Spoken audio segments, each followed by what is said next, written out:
Hi, my name is Chisom. Welcome to my channel. Welcome back if this is the second, third, or forever time you've been here. If today is your first time, welcome. I'm super excited to see you. Have you subscribed yet? You should right now, because check it out. Why is no one doing a lot of content and helping men answer the topmost questions on their minds? Have you thought about that before? Now, that is something I'm going to be answering, why I do what I do, and a lot of questions I'm about to answer here are questions actually thrown to me by the media. So in answering them, I thought to do a video as well, so that we could just have fun while answering that. So people want to know why I do what I do. Do I have the support of people close to me? What prompted me to do that? And I'm going to dive into it in a bit. So if you like this kind of content, please give this video a thumbs up right now, subscribe, and enjoy watching this. Okay, all right, so I'm going to take first question first. I have my phone here, so I'm simply just going to answer the questions as it was sent to me, so that I can answer them and we can deliberate on this going forward. So the first question I was asked is, oh, sorry about that, my phone is doing some disappearance acts. Okay, so I got it now. The first question I have here says, can we get to know you? Okay, so my name is CHISOM UTIBE AKAH, popularly known as Jenny Chisom. I'm a blogger, book editor, trainer, and also a coach for men, especially single men, because I'm so huge on having the family circle strengthened and grounded. And I think that solution to the people who are leading homes are of topmost importance, and that's why I do what I do right here. And this right here is my personal channel where I share all about my life, but in three categories, which are to live, love, and chill, right? So live is answering life questions. Love is where we talk about relationship and things about men and women and children and parenting and all of that. And then chill is the part we talk money and how to make lots of it to make our love life and our real life and all our other lives better. Don't mind me, guys. So that's all about me. Okay, a bit more about me. I have a background in languages, English languages and literature. I also am a hobby actress. I act in the Nigerian Nollywood industry. I've done 4 jobs in all. I've done 2 short films, award-winning short films, okay, and then 1 feature movie and one other one that's not ended yet, okay, like a series, an Igbo language series actually, and it's super exciting. Well, I mixed it up. The Igbo language series is completed. I'll be showing on Africa Magic since 2016, but the feature movie is not completed yet. So yeah, so that's about it. I love to read, I love to write. I've been a blogger for 13 years now, and I am almost a YouTuber, like you can see. I actually started YouTube in 2015, but gave up last year. I started this channel afresh to be able to bring fresh content and the things that I really love. Okay, I run the Men Code movement, and I've written a book about it. These are just timelines of things I think that will help men to be special than themselves. And I also run the Ready to Choose a Wife Academy, where I help single men find the love of their lives and love the women in their lives the right way and be happy. Okay, right, that's a bit about me. Okay, the second question says, what has been your journey so far? Okay, I started out after school. I went to the compulsory NYSC, which is National Youth Service Corps in my country, and where I taught English and literature in the Federal Government College, Sokoto, and that was in 2006. I finished in 2007, February. I set out home, after which I became very restless. I knew I needed to change the environment to be able to get to the jobs that I really want, the kind of thing I wanted, to learn entrepreneurship, to find myself really. I was 27 at the time, so I left home to Abuja, in Federal Capital Territory of Nigeria, where I began to work in the media.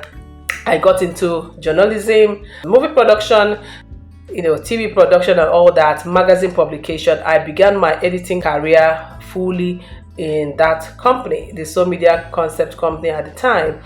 And editing was something that I've always done even while in school, but never really was able to cash out from it, make money from it. So working in that firm gave me the idea that you can also monetize this. So I registered my first company in 2010, and which is Logos Audibles company. And today we have proofread and edited a lot of manuscripts and books, and helped a lot of first-time authors to birth their books. And it's my amazing pleasure to announce also that we launched our school where we teach book editors, people who are starting out, who have the fear that I used to have on how to make money from their craft. We also teach them in our editor school, right? Then I got into blogging while trying to market that business, and I became really good at blogging.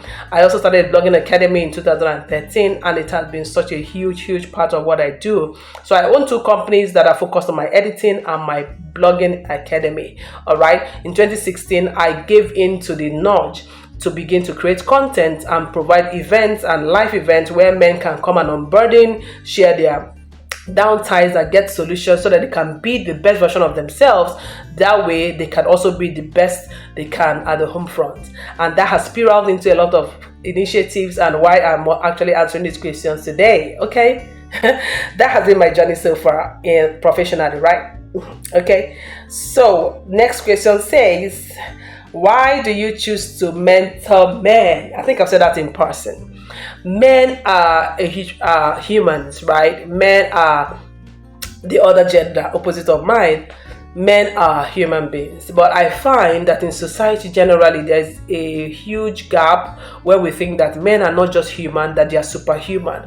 We think that men come from nature customized with wisdom, strength, courage and all that, and I've seen so many times that is the trap, because it's not true. A lot of men, because of that, struggle on a high level where nobody gives them a listening ear, and when they complain, we call them sissies. We say, oh, they're not strong. We label them. We even have the category what we call real men and not real men, and that's really crazy. And I looked at this from when I was a teenager, and I thought something was wrong somewhere. There are no empowerment events largely for men. There are hardly, even when we have men meetings in churches, we are focusing in helping in telling them to bring money for us to build building projects, and I thought something was wrong with that system. And then I also became very bothered when it dawned on me that men are integrally the ones that women bear their names and children bear their names in marriage most of the times, and yet they don't have anybody to go to. They don't have a support system. People don't give them listening ears. People don't expect them to cry out in need. People don't expect them to ask even ask simple questions that humans ask, okay? And I thought that there was an error there. So I decided to provide a platform where men can unburden, be themselves, and get to be the best version of themselves. Especially when it comes to marriage, fatherhood, and all that. Somebody has to help a man to be able to realize how to deal with a woman. A woman is such a powerful gender on the other hand. So how will a man be able to work in partnership with a woman and grow a home where he's where he's not equipped with the right information on how to do that? And then we put a lot of blame on them at the end of the day when they fail, and society has been groaning because of this. We are raising the next generation who are almost fatherless. Our generation have got to the point where men are almost seen as just sperm producers, so people can actually go to the sperm bank, get a sperm, and have their child and live alone. My gender are very independent right now, and it looks like men are not even important in the scheme of things. And a lot of men are living in this reality. They know this reality. They can't talk in their homes. Most men have become the Lion of the tribe of Judah in their homes. They are gone into abusing women and everybody around them just to be able to assert their relevance, and that's the wrong way. So many others have gone quiet, clueless, not speaking, allowing their women and their children run the home, and they just become silent partners of that home. And when they die quietly, they are also buried as not important gender. And I see this and it breaks my heart. In 2016, actually in 2012, I created the first men group using the BlackBerry Messenger, where I wanted to understand how men think, and it was such a good therapy for me. You have 48 men there, and it was such a good thing. But then I stopped it because of imposter syndrome. So I thought, I'm a woman, where would this literally lead to? So I gave up, even amidst the whole don't do it, that the men begged me. But in 2016, I had to pick it up again after having gone through therapy, coaching, trainings, and I knew that this was something I was supposed to do for life. I started doing it. I created events. I have lots of events, and I have online communities where men come to share and unburden and find themselves. And I've been able to help a lot of people marry right.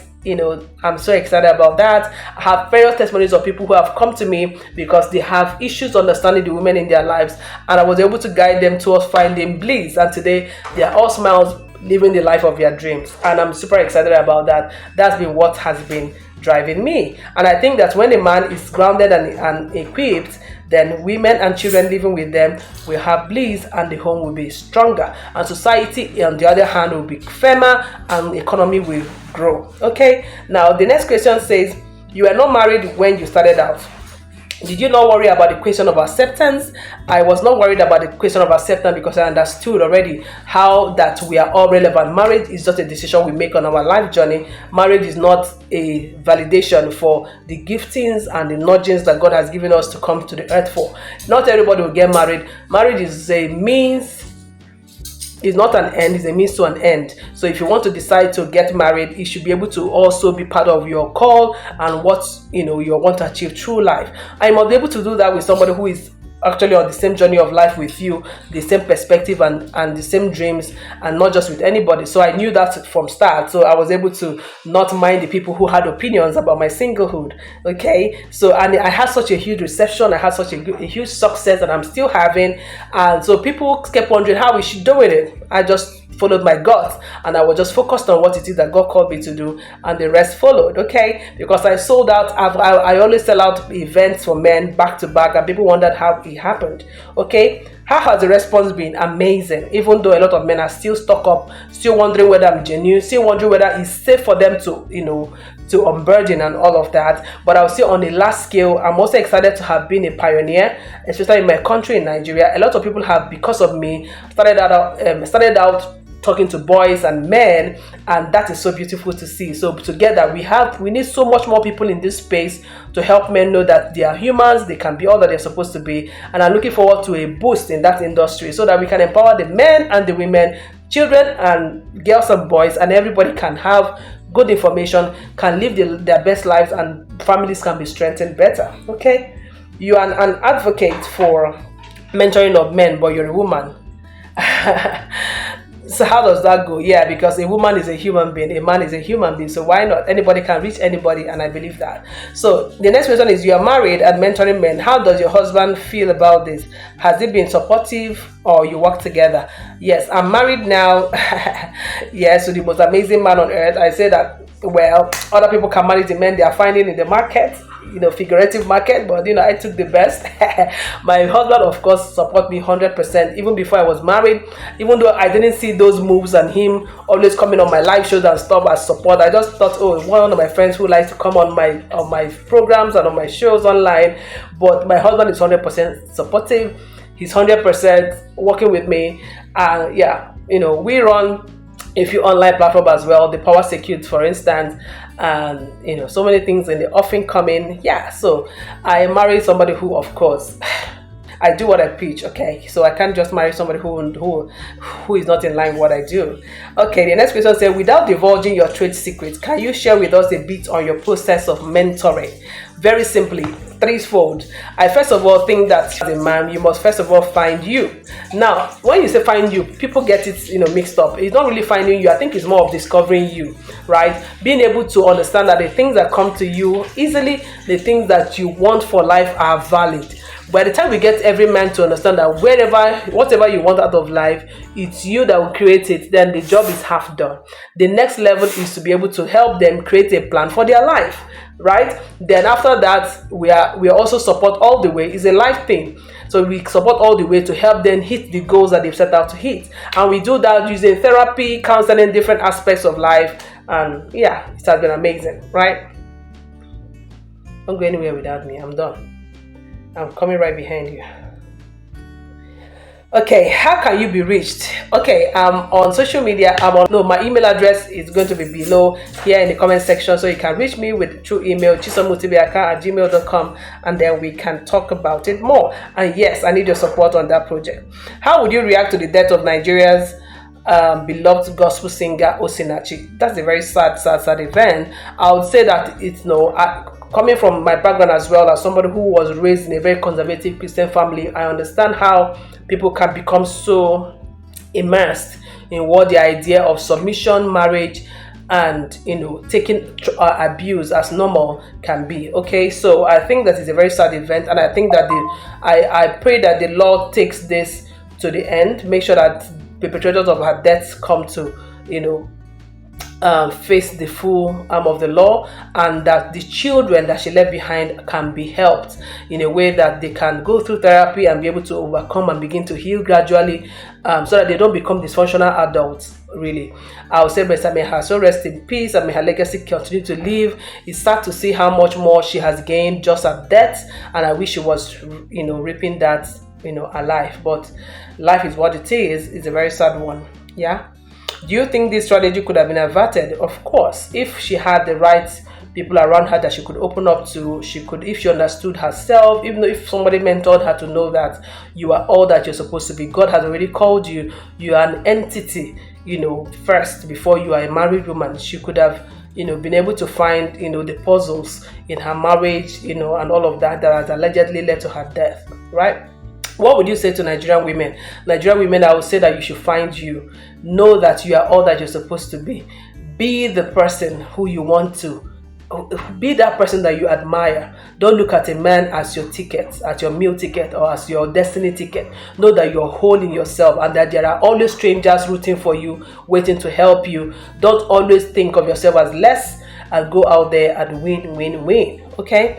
And to the men, I would say, so much is entrusted in your care. The best you can do for yourself is acquire knowledge. Go after knowledge. Learn all you can. Read books. Ask questions where you can. Be vulnerable. Is strength to be vulnerable, to say, I don't know this. To be vulnerable to say, oh, I'm this. To cry. To be yourself. That's empowerment. That's power. To be able to shut down yourself all the time and pretend that things are not going on is the height of weakness. And you shouldn't model that, so that our society and you yourself can be healthy and raise a healthy family tomorrow. Thank you so much for having me. If you love this kind of video, give a thumbs up and subscribe, and I'll come your way again in my next video. You see how sober I am? I love the work I do. So if you want to support what I do for men and boys in extension, please send an email right now to chisomutibeakah@gmail.com, and let's take the conversation further. Thank you so much for watching.